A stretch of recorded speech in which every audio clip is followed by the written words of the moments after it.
বেঁচে থাকা বিশাল বিলাসিতা, বেঁচে থাকা এমন বিলাসিতা,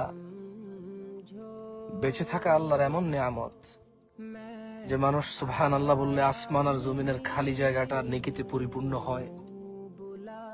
মানুষ আলহামদুলিল্লাহ বললে নেকির পাল্লা ভারী হয়ে যায়।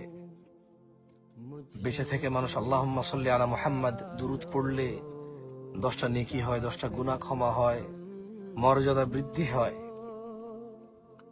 ওর প্রতি রহমত নাজিল হয় 10 বার। বেঁচে থাকলে ফজরের 2 রাকাত সুন্নত আদায় করলে দুনিয়া আর দুনিয়াতে যা আছে এর চেয়ে বেশি কিছু পাওয়া যায়।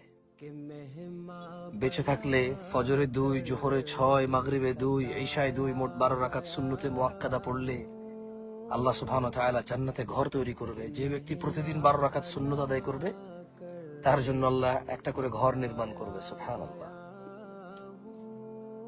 বেঁচে থাকলে সাদাকা করা যায়, বেঁচে থাকলে মানুষের উপকার করা যায়, বেঁচে থাকলে আল্লাহর প্রশংসা করা যায়, বেঁচে থাকলে লাউ বালাগাত যুনুবুকা আনানাস সামা, যদি মানুষের গুনাহ আসমানের মেঘমালা পর্যন্ত ছয়, সুম্মা ইস্তাগফারতানি, আল্লাহ বলছে তারপর যদি সে আমার কাছে মাপ চায়, গফারতু লাক, আমি তাকে ক্ষমা করব, ওয়ালা উবালি, কারো পরোয়া করব না।